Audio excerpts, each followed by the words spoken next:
Así que, hermanos, os ruego por las misericordias de Dios que presentéis vuestros cuerpos en sacrificio vivo, santo, agradable a Dios, que es vuestro culto racional. No os conforméis a este siglo, sino transformaos por medio de la renovación de vuestro entendimiento, para que comprobéis cuál sea la buena voluntad de Dios, agradable y perfecta. Como veíamos en la hora anterior, mis hermanos, pocos movimientos han impactado la sociedad occidental a partir de la segunda mitad del siglo XX, como lo ha hecho el feminismo.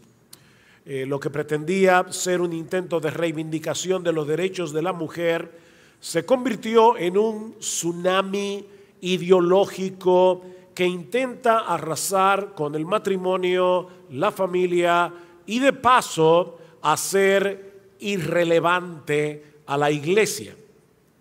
En la conferencia anterior vimos el desarrollo y el inicio del feminismo en su versión secular, algunos de sus postulados principales. En esta ocasión vamos a considerar el impacto que ha tenido el feminismo en la iglesia a finales del siglo XX y principios del siglo XXI. Necesitamos equipar la iglesia para defender la verdad de Dios revelada en su palabra, y esa es la razón de estas conferencias. Nosotros estamos en medio de un océano de confusión en el que parece estar navegando la sociedad occidental, y como dice Pablo en este pasaje de Romanos, los cristianos no podemos dejarnos amoldar a los patrones de este mundo. Debemos dejarnos transformar, y es la idea de Pablo, déjate transformar por medio de la renovación de tu entendimiento. Debemos permitir que la Escritura haga su trabajo en nosotros, despejando las tinieblas ideológicas que son contrarias a la verdad de Dios reveladas en su palabra. De lo contrario, perderemos la capacidad de ser sal y de ser luz en un mundo que está entenebrecido. Sobre todo, como decía hace un momento, ante la realidad de que lamentablemente, hermanos, el feminismo no es un fenómeno que se encuentra allá afuera. Es un fenómeno que hace rato penetró las paredes de la iglesia.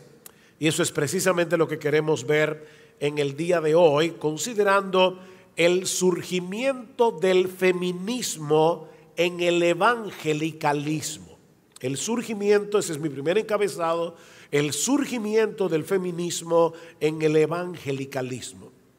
Volviendo a la historia que comenzamos a narrar en la primera sesión, más o menos para el mismo tiempo en que Simone de Beauvoir escribía su manifiesto feminista a finales de los 40, una mujer llamada Catherine Bliss estaba llevando a cabo un estudio para el Concilio Mundial de Iglesias titulado El servicio y el estatus de la mujer en la iglesia.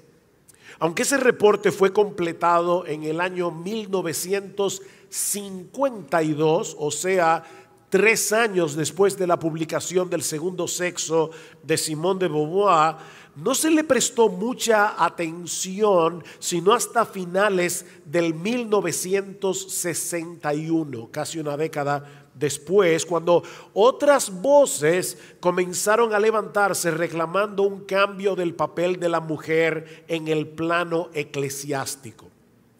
Así que muy pronto el movimiento feminista secular encontró un aliado dentro de ciertos grupos religiosos con las mismas metas y los mismos objetivos: eliminar toda diferencia de roles entre el hombre y la mujer. Lo que esto significa en la práctica es que las mujeres pueden llevar a cabo las mismas tareas y oficios que hacen los hombres en la iglesia, incluyendo el ministerio pastoral. Esta posición ha sido conocida como egalitarianismo o igualitarianismo. La verdad es que no sé cuál de los dos términos escoger, pero la idea básicamente es esta: el rol de liderazgo, tanto en el hogar como en la iglesia, no puede ser limitado al hombre. Esto es contrario a la posición complementarista, o sea, donde el hombre y la mujer se complementan, cada uno, ¿verdad?, llevando a cabo su rol. Esto es igualitarianismo. Somos iguales, tenemos las mismas capacidades, podemos ejercer el liderazgo tanto en el hogar como en la iglesia. En las últimas décadas, este movimiento tomó una fuerza impresionante en el mundo evangélico, como podemos ver en muchas de las principales denominaciones protestantes en el día de hoy. Como bien señala Wayne Grudem, en los últimos 30 años se ha estado haciendo un esfuerzo titánico, y hermanos, escuchen esta frase, este párrafo, porque es el centro de todo esto. Se ha estado haciendo un esfuerzo titánico para demostrar que algunos textos de la Biblia no se aplican para hoy, o no significan lo que siempre creíamos que significan, o no formaban parte de la Biblia originalmente, o lo que es todavía peor, la Biblia se equivoca. Todos esos textos que hablan claramente del liderazgo masculino en la iglesia, en el hogar, el esposo amando a la esposa sometiéndose al marido, el esposo como cabeza, la mujer como alguien que se somete voluntariamente a esa autoridad. El ataque es el siguiente: o algunos de esos textos no se aplican hoy, o no significan lo que nosotros siempre creíamos que significaban, o no formaban parte de la Biblia originalmente, o francamente la Biblia se contradice. Esos versículos están equivocados. Es por eso, mis hermanos, que este tema es tan relevante para nosotros hoy, porque aún en su versión evangélica, el feminismo es un ataque contra el diseño de Dios para el matrimonio, es un ataque contra la sociedad, es un ataque contra la iglesia, y en última instancia es un ataque contra la inerrante, inspirada, infalible y todo suficiente palabra de Dios. Es por eso que, hermanos, y pongan esto muy en claro en sus mentes, el feminismo en su versión evangélica suele ser el preámbulo de la teología liberal que niega la inspiración de la Biblia.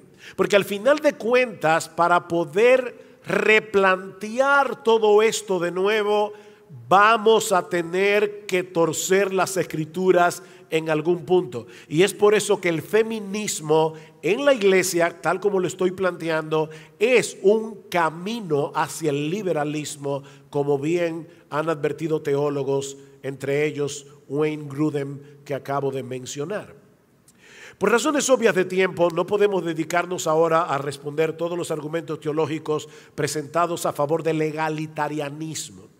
Pero al menos hay 4 cosas que yo quisiera decir brevemente acerca de la perspectiva bíblica del papel de la mujer en la iglesia. Ese es mi segundo punto. Ya vimos cómo inicia este movimiento del feminismo en la iglesia. Veamos ahora, en segundo lugar, una perspectiva bíblica del papel de la mujer en la iglesia.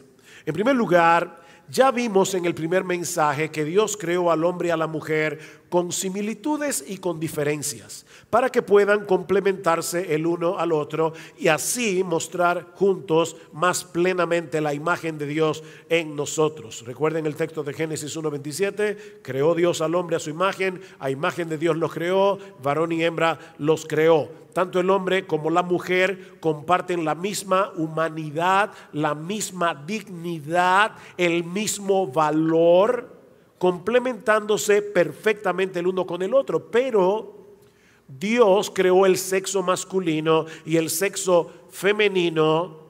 Por favor, hermanos, no hablen de género masculino y de género femenino, porque cuando hacemos eso nos estamos amoldando a esta ideología que ha cambiado el lenguaje. La palabra género se usa en gramática, no en el sexo del hombre y de la mujer.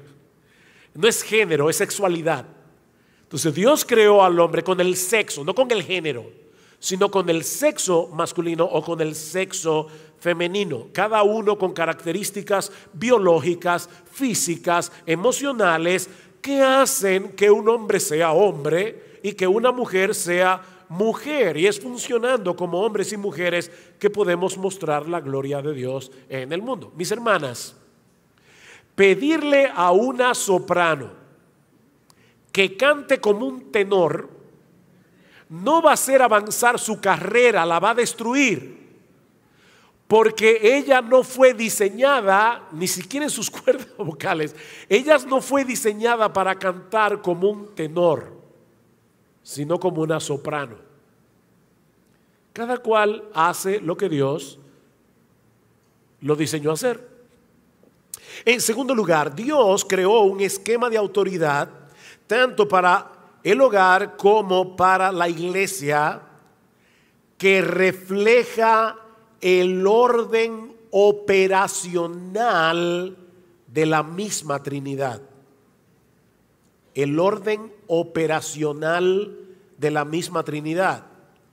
Pablo dice en 1 Corintios 11:3 que Cristo es la cabeza de todo varón, el varón es la cabeza de la mujer y Dios es la cabeza de Cristo.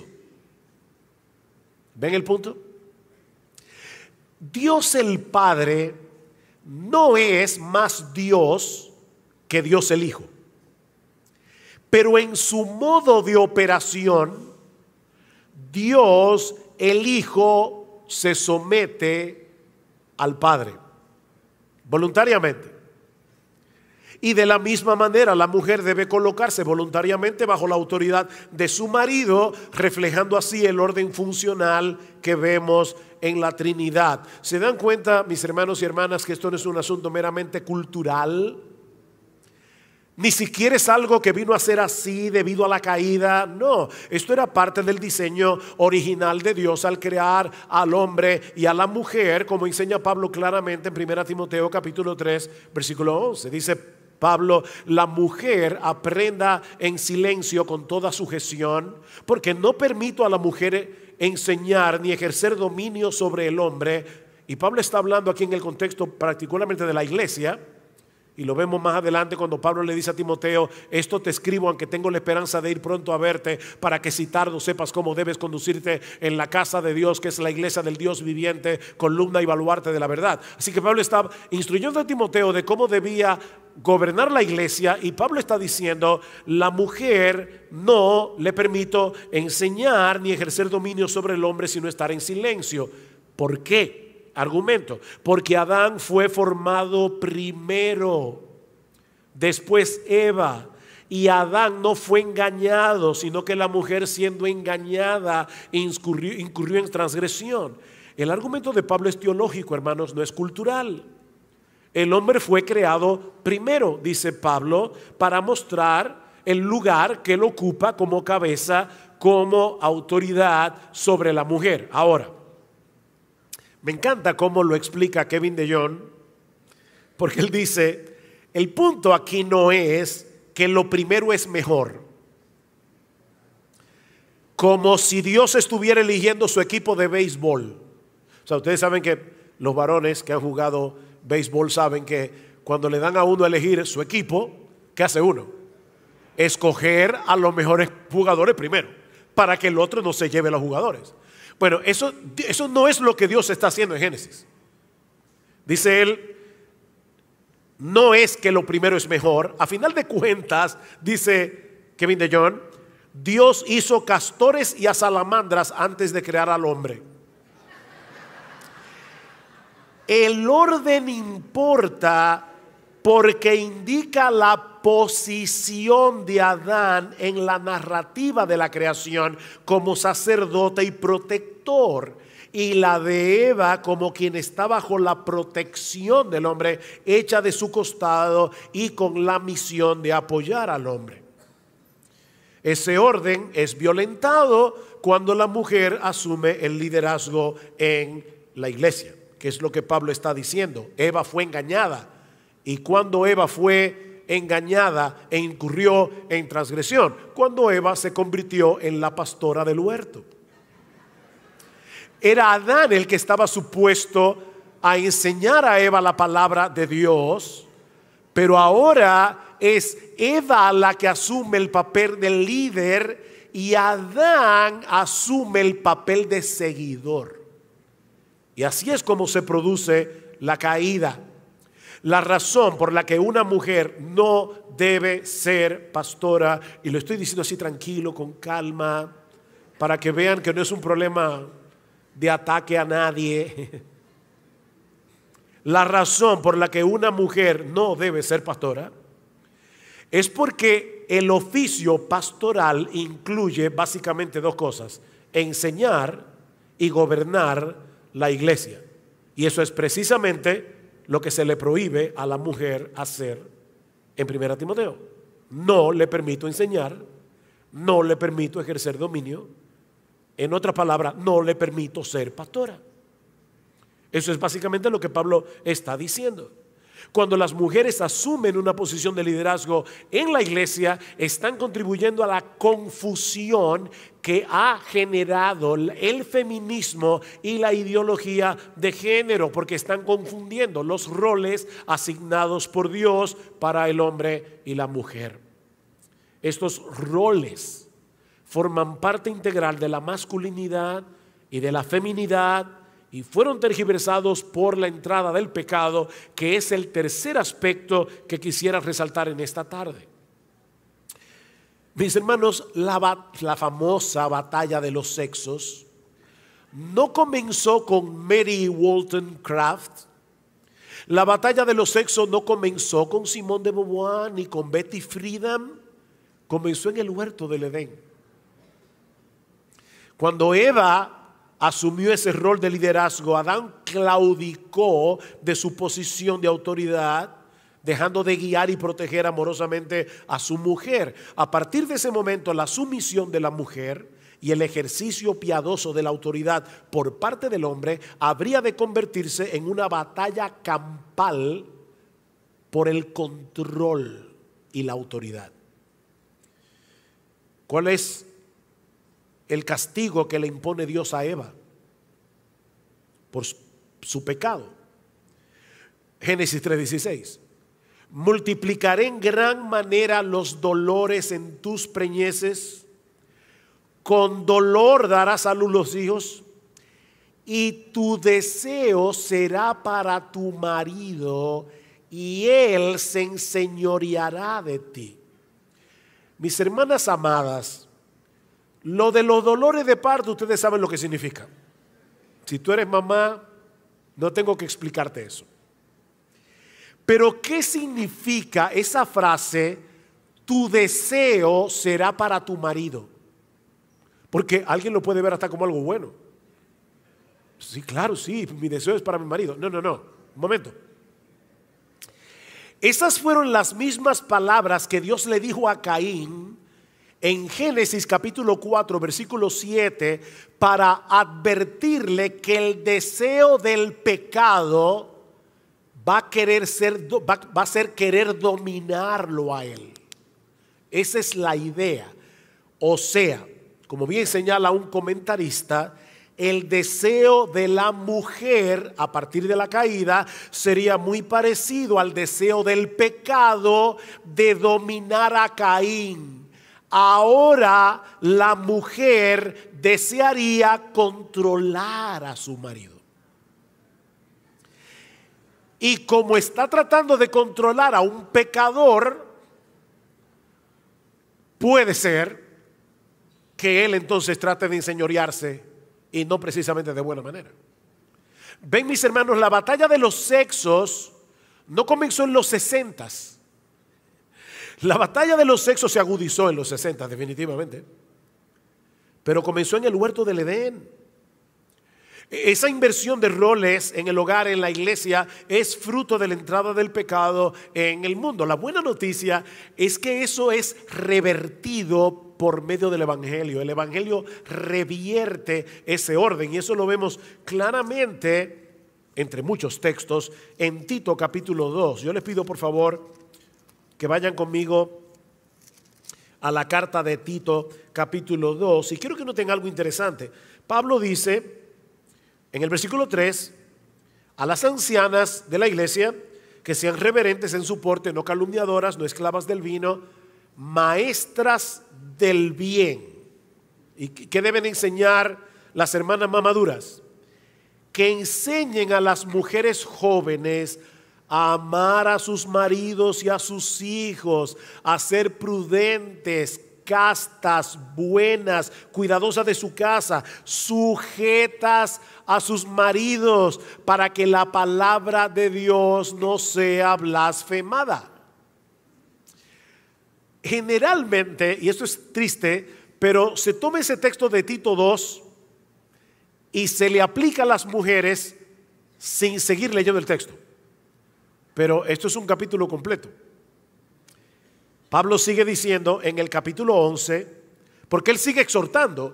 Yo le exhorto a los ancianos que sean así, a las ancianas que sean así, a los jóvenes que sean así, aún a ti, Tito, te exhorto a que seas de esta manera. Pero ahora noten, versículo 11, porque la gracia de Dios se ha manifestado para salvación a todos los hombres, enseñándonos que renunciando a la impiedad y a los deseos mundanos, vivamos en este siglo sobria, justa y piadosamente. En otras palabras, Pablo está diciendo: esto no es fácil, no es fácil que una mujer se sujete a su marido, no es fácil que un joven sea prudente, no es fácil que un marido ame a su esposa como Cristo amó a la iglesia, pero gloria al Señor, la gracia de Dios ha venido. Y esa gracia divina nos capacita. ¿Ven? No estamos solos en esto. El hecho de que una mujer ocupe el oficio del pastorado y la enseñanza en el culto público es una incoherencia con el diseño de Dios y contribuye a la confusión que promueve el feminismo y la ideología de género. Cuando yo estudiaba en el seminario, yo era un joven muy impulsivo, más de lo que soy ahora. Digo, ahora no soy joven, pero sigo siendo impulsivo. Me encontré con una estudiante con la que tuve, yo no me acuerdo cuántas discusiones, porque ella era una feminista de los pies a la cabeza, en el seminario. Y ella me decía, en la discusión, me decía: mira, déjame decirte una cosa, en mi iglesia, ella era centroamericana, me dice: en mi iglesia la pastora predica mejor que el pastor. Y hay más personas que se han convertido con la predicación de la pastora que con la predicación del pastor. Pregunta: ¿hay mujeres que predican en los púlpitos mejor que muchos hombres? Yo creo que sí. Yo creo que sí. La pregunta es: ¿cómo es posible que Dios use instrumentos que Él desaprueba? Esa es la pregunta aquí.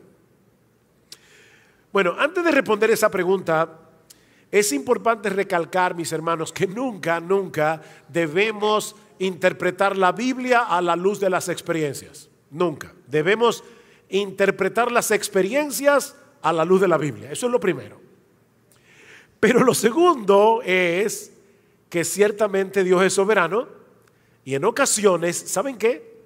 Él bendice instrumentos que Él desaprueba.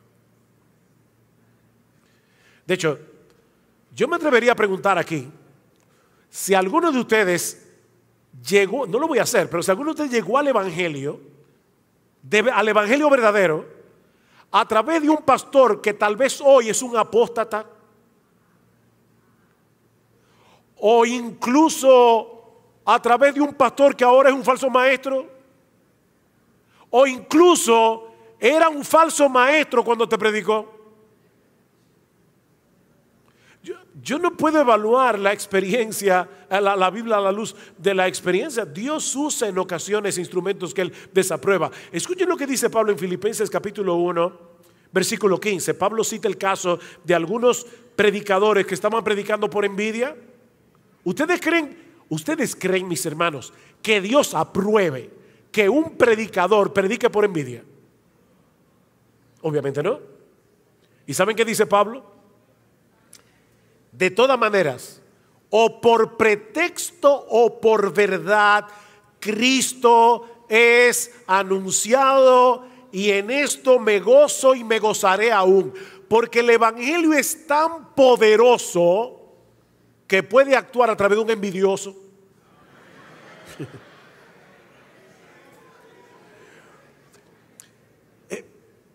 Déjenme hacerles otra pregunta.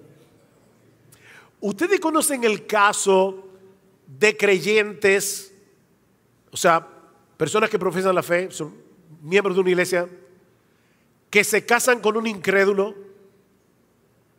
abiertamente en pecado, porque la Biblia prohíbe eso, y después lo atraen a la iglesia y el incrédulo se convierte? Yo conozco casos así. ¿Aprueba Dios ese matrimonio? No. ¿Usó Dios impresionantemente en su soberanía ese matrimonio para traer a este incrédulo a Cristo? Sí. ¿Qué hacemos ahora? ¿Animamos a la soltera de la iglesia a buscarse impíos para que se conviertan? El hecho de que haya mujeres que prediquen bien, hasta mejor que muchos hombres, no es un argumento para violentar un orden claramente enseñado por Dios en su palabra. Y la Biblia le prohíbe a la mujer ser pastora. En cuarto lugar, el ejercicio de los dones. Estoy hablando, recuerden, acerca del papel de la mujer en la iglesia. El ejercicio de los dones no debe limitarse a lo que ocurre los domingos en el servicio de adoración. Y yo sospecho que ahí radica gran parte del problema. Muchos creyentes no saben cómo yo voy a poner mis dones en operación si yo no puedo predicar. Como si el hecho de que yo no pueda hacer algo en el culto público no me va a permitir el ejercicio de mis dones. Bueno, mi respuesta es esta. Primero, que ese problema no solamente afecta a las mujeres, sino también a los hombres. ¿Por qué? Porque hay muchos hombres que tampoco predican. Hay muchos hombres que no enseñan en la escuela dominical. Hay muchos hombres que no dirigen la música en la iglesia, la alabanza en la iglesia. ¿Cómo ejercen ellos los dones? Porque los dones, mis hermanos, no se ejercen únicamente en el culto público. Tú tienes dones, mi amada hermana, úsalos. Úsalos para servirle a tu iglesia en el contexto correcto y apropiado en el que tú puedes usar esos dones, porque todos debemos contribuir a la edificación de la iglesia, hombres y mujeres, según los dones y la posición que Dios ha dado a cada uno. 1/3 de las personas que Pablo saluda en Romanos capítulo 16, y mira que son muchos, 1/3 son mujeres. Y es impresionante ver lo que Pablo dice de esas mujeres. Romanos capítulo 16. Bueno, primero cita a Febe, diaconisa de la iglesia en Cencrea. No sabemos si la palabra diaconisa ahí se está usando en un sentido técnico o si simplemente Pablo está diciendo servidora, porque eso es lo que significa la palabra diácono, servidora de la iglesia en Cencrea. No me voy a meter en ese tema ahora, pero el punto es que Febe era una mujer de tal confianza que Pablo le da en sus manos una carta como la carta a los romanos, para que lo lleve a la iglesia. Versículo 3. Saluda a Priscila y Aquila, mis colaboradores. O sea, él no dice saluda a Aquila, mi colaborador, y a Priscila, su esposa. No. Aquila y Priscila, mis colaboradores. Que expusieron su vida por mí, a los cuales no solo yo doy gracias, sino todas las iglesias de los gentiles. Versículo 6. Saluda a María, la cual ha trabajado mucho entre vosotros. Versículo 12. Saludad a Trifena y a Trifosa, las cuales trabajan en el Señor. Trabajan en el Señor. Saludad a la amada Pérsida, la cual ha trabajado mucho en el Señor. ¿Ven, hermanos, cómo Pablo cualifica el lugar de esas mujeres en la iglesia de Roma? Y eso es precisamente lo que yo quiero mostrar en el tiempo que me resta. ¿Cuál es el ministerio de la mujer en la iglesia? Ya vimos, ¿verdad?, cómo entró el feminismo en la iglesia.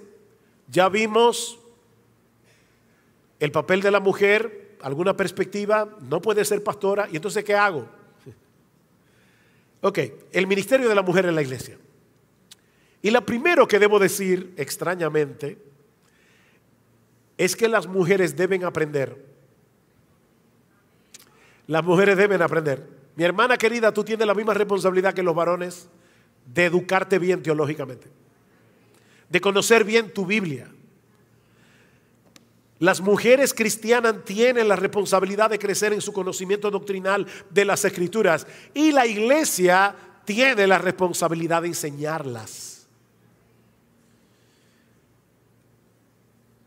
Eso puede parecer obvio hoy, pero no lo era en la época de Pablo. Yo les hablaba en la sesión pasada de cómo las mujeres eran vistas en el mundo greco-romano. Pero ¿saben qué? Lamentablemente en el mundo judío no era mucho mejor en esa época. El escriba José Joanán, que vivió unos pocos años antes de Cristo, recomendaba no hablar mucho con una mujer, ni siquiera con su propia esposa. Yo creo que aquí hay algunos judíos. Él dice, el que habla mucho con las mujeres trae maldición sobre sí mismo. Eso decía un rabino. Ahora, mis hermanos, esa no era la enseñanza del Antiguo Testamento, y tampoco lo es la del Nuevo Testamento. Las mujeres debían conocer la ley y obedecer la ley, porque de hecho era parte de su labor enseñarle la ley a sus hijos cuando estaban con ellos en casa. Proverbios 1:8, oye, hijo mío, la instrucción de tu padre y no abandones la enseñanza de tu madre. Proverbios está asumiendo que una mujer debe conocer la palabra para poder enseñarla a los hijos. Y en el Nuevo Testamento es evidente que el Señor Jesucristo no se amoldó a los prejuicios de la época. Fue a una mujer samaritana que Jesucristo le dio la enseñanza más profunda con respecto a la adoración que hay en el Nuevo Testamento. En Juan capítulo 4. Y todos sabemos, ¿verdad?, la reacción de los discípulos. O sea, ¿qué hace Jesús hablando con una mujer, para colmo samaritana y para colmo de mala reputación? Jesús no se llevaba de eso. Y ahí estaba Jesús instruyendo a esta mujer acerca de la verdadera adoración. En Lucas 10:38 conocemos todo, ¿verdad?, el famosísimo pasaje de Marta y María. Marta, Marta, afanada y turbada estás con muchas cosas. María, y voy a dejar ahora el texto en suspenso, porque muchas mujeres dicen, ay, ¿sabe cuál es el problema, pastor? Que yo soy más como Marta. Yo no tengo ese carácter reflexivo. Yo soy muy hiperactiva. Yo necesito estar, yo no puedo sentarme con un libro a leer y con mi Biblia. Ok, ahora déjeme completar el texto. Marta, Marta, afanada y turbada estás con muchas cosas. María ha escogido la buena parte, sentarse a los pies de Jesús. Esto no es un asunto de temperamento, mi amada hermana, es un asunto de elección. María escogió la buena parte. ¿Quiénes fueron los primeros testigos de la resurrección de Jesús? Mujeres. De paso, es difícil para mí no decir esto, aunque no tenga que ver con mi tema. Eso prueba la inspiración de la Escritura. Porque si el relato de los evangelios hubiera sido inventado, a los apóstoles no se les habría ocurrido poner a 4 mujeres como testigos de la resurrección. porque el testimonio de una mujer no era tomado en cuenta. Pero hermanas amadas, qué honra. Cristo eligió a un grupo de mujeres para ser las primeros testigos de su resurrección. En el mismo texto que prohíbe a la mujer ser pastora, dice que la mujer debe aprender. ¿Se dieron cuenta? La mujer aprenda en silencio porque no puede enseñar en la iglesia. Pero la palabra allí es manzano. En griego es la mujer sea discipulada. La mujer debe ser enseñada. Asegúrate, Timoteo, de que las mujeres aprendan. Así que las mujeres necesitan aprender teología, lo mismo que los hombres. Porque al final de cuentas, mira mi hermana, una mujer que no tiene una buena teología, sobre todo en el momento de la prueba y del dolor, no va a poder resistir. Tú necesitas anclar tu vida en los atributos de Dios, en la soberanía de Dios, en los decretos de Dios, en el evangelio de Jesucristo. Tú necesitas enraizarte ahí. En segundo lugar, las mujeres deben enseñar. Las mujeres deben enseñar. El hecho de que Dios haya limitado a los hombres el oficio pastoral, la enseñanza en el culto público, no quiere decir que las mujeres carezcan de ese don o que no puedan enseñar en otros contextos. Lo que se prohíbe a las mujeres en el Nuevo Testamento es que ejerzan la enseñanza en una forma que violente el esquema de autoridad diseñado por Dios para la iglesia. Pero las mujeres han sido llamadas a enseñar a sus hijos y por ende a los niños en general. Yo no tengo tiempo ahora para buscar textos, pero Proverbios 1, 8 al 9, Proverbios capítulo 6, versículo 20, el autor vuelve e insiste, escucha la palabra de tu mamá. Proverbios 30, 17, tenemos en la Biblia el ejemplo de Loida y Eunice, la abuela y la madre de Timoteo. Aparentemente Timoteo tenía un padre inconverso y como Loida y Eunice se encargaron de educar a este joven en el Señor. Y miren lo que salió, Timoteo. Este es un trabajo vital que debe ser enfatizado, sobre todo en esta época donde la maternidad está infravalorada. Las mujeres deben enseñar a otras mujeres. Eso lo vimos en Tito capítulo 2. Y hoy en el contexto, esto es importante. En Tito 1:12 dice: uno de ellos, su propio profeta, dijo: los cretenses, siempre mentirosos, malas bestias, glotones, ociosos. Y ahora dice: las ancianas enseñen a ser reverentes en su porte, no calumniadoras, no esclavas del vino, maestras del bien. O sea, en vez de que la cultura cretense, que era de gente mentirosa, malas bestias, glotones, las ancianas deben enseñar contracultura en la iglesia. ¿A quiénes? A otras mujeres. Pero ahora, amárrense los pantalones. Espero que no me boten de aquí, de la iglesia de la gracia. Las mujeres también están llamadas a enseñar a hombres en ciertos contextos donde la autoridad masculina no es socavada. Mis hermanos, Abigail fue un instrumento que el Señor usó para detener la locura de David en un momento dado.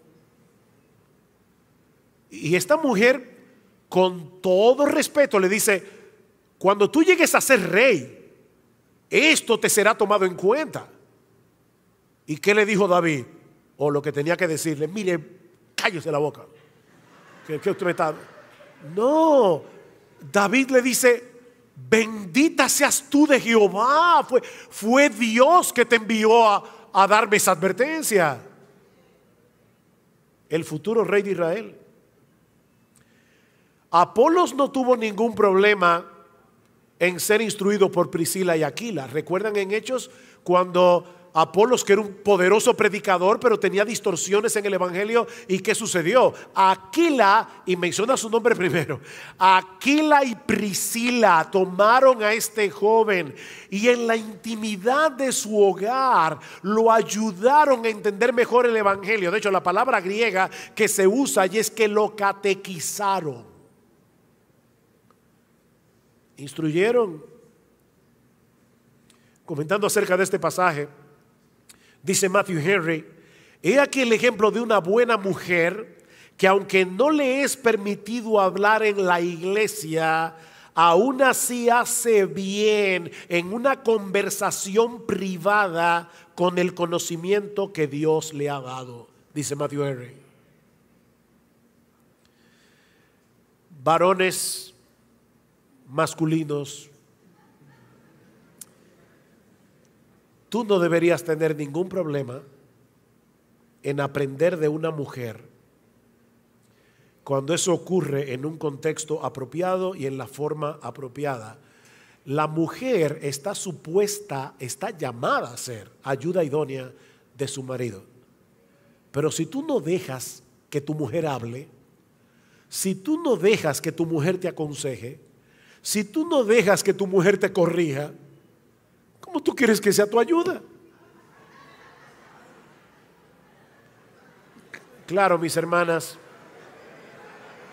¿Y cuál fue el chiste? Gracias.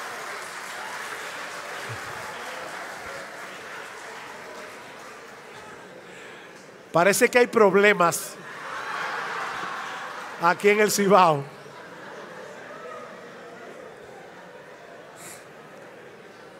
Una de las cosas que se dice de la mujer en Proverbios 31 es que abre su boca con sabiduría. Y también dice que la ley de clemencia está siempre en su boca. O sea, vuelvo y repito, hermanas, aquí no estamos socavando la autoridad del marido. No, nunca trates a tu esposo como si fuera tu hijo.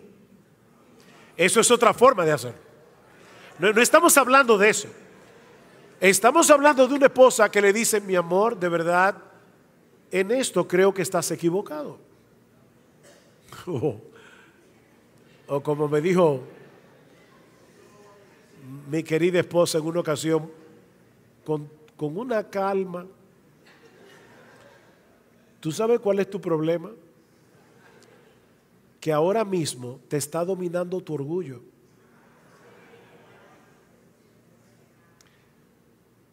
Y tú sabes lo triste del caso, que ella tenía razón. Hermanos, eso no es inapropiado. Pero ¿cómo una mujer va a ser ayuda idónea? ¿O cómo una mujer va a ayudar a su marido en estas cosas si no es tan clara ella misma en la Escritura? Un aspecto más y termino.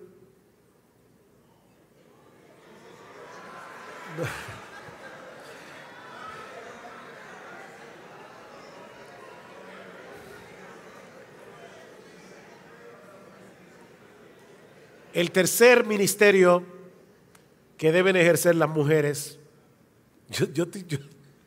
me da la impresión de que ustedes quieren que yo elabore el tema anterior.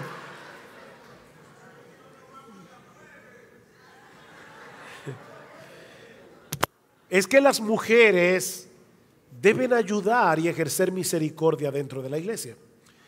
Si bien es cierto que tanto los hombres como las mujeres deben ser misericordiosos y deben ayudar al necesitado, eso no es menos cierto que Dios ha dotado a las mujeres de una sensibilidad particular que las hace más aptas para ese ministerio. Y mis hermanas, tan importantes son en una iglesia los que dirigen, los que predican, como los que manifiestan en una forma tangible el amor, la compasión, la bondad de Dios a través de servir a los necesitados. En Lucas capítulo 8, versículos 1 al 3, mientras el Señor y los discípulos iban predicando el evangelio por las ciudades y aldeas, un grupo de mujeres estaban allí para servir al Señor, para servir a los discípulos con sus bienes. Habría sido muy difícil para el Señor y para los apóstoles llevar a cabo su ministerio sin la ayuda de estas mujeres. En Hechos 9 vemos el ejemplo de Dorcas, de quien se dice que abundaba en buenas obras. Y cuando Pablo escribe su carta a Timoteo y le dice: Timoteo, ayuda a las viudas que en verdad lo son, y aún le dice: haz una lista de las viudas de la iglesia que necesitan esa ayuda. Pablo da algunas cualificaciones. Dice: no menor de 60 años. Si es más joven, que se busque, se case. Pero también dice explícitamente que esas mujeres deben tener testimonio de buenas obras. Si ha criado hijos, si ha practicado la hospitalidad, si ha lavado los pies de los santos, si ha socorrido a los afligidos, si ha practicado toda buena obra. ¿Se dieron cuenta de lo que falta en esa lista? Si ha sido una buena pastora, si ha sido... No, eso no está en la lista. Lo que sí está en la lista es que sea una mujer compasiva, que haya servido en su iglesia a través de la misericordia. Ven, hermanas, que hay un montón de cosas que tú puedes hacer en tu iglesia. Discipular nuevas creyentes, trabajar en el ministerio de misericordia, consolar a los afligidos, aconsejar a otras mujeres. Hay tanto que hacer. No tienes que ser predicadora ni pastora para ejercer tu don en la iglesia. En conclusión, mis hermanas, no dejen, volvemos a Romanos 12, no dejen que las vanas filosofías de este mundo les roben la joya preciosa de un espíritu afable y apacible, que es de gran estima delante de Dios. Delante de Dios. Elizabeth Elliot fue una mujer muy capaz. Muy capaz. Ella decía, porque ella se oponía obviamente al pastorado femenino, a pesar de toda su capacidad, sabía griego, hebreo, mucha teología, y había tenido más experiencia en el campo misionero que la que probablemente todos nosotros no vamos a tener en una vida. O sea que aval tenía, pero ella sabía cuál era su lugar. Y ella decía que el pecado de Eva en el huerto del Edén fue la arrogancia. Dice Elizabeth Elliot: Eva procuró usurpar a Dios. Un pecado fatal, más allá de lo peor que pudiera haber imaginado. En su lugar, Eva debió haberle dicho a la serpiente: déjame ser mujer. Déjame ser mujer. Y eso es precisamente, mis hermanas, lo que cada cristiana debe decirle a un mundo que quiere introducirnos en un molde distorsionado pero disfrazado de liberación. Déjame ser mujer como Dios me creó. Cristo vino a rescatarlas de la vana manera de vivir que el mundo promueve y enseña, para que puedan funcionar de acuerdo al diseño original de Dios. Ese es uno de los beneficios colaterales del Evangelio. Cristo las compró con su sangre para que puedan exhibir como mujeres la gloria de Dios, que las creó para ser mujeres. Si hay algo que el mundo, el hogar y la iglesia necesitan, mis amadas hermanas, son mujeres piadosas que asuman con gozo la gloria de la feminidad bíblica, sirviendo al Señor con los dones y talentos que Él le dio. Que el Señor bendiga su palabra. Vamos a orar.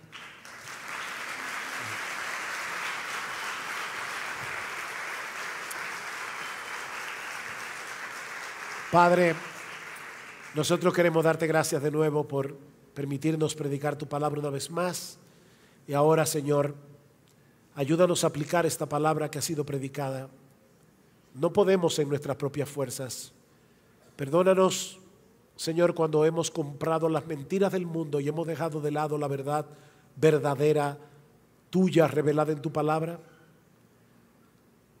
Y ayúdanos, Señor, a impactar al mundo con tu verdad, no solo proclamándola, sino también modelándola. Y bendícenos ahora, danos sabiduría en este tiempo de preguntas y respuestas, porque te lo pedimos en Cristo. Amén.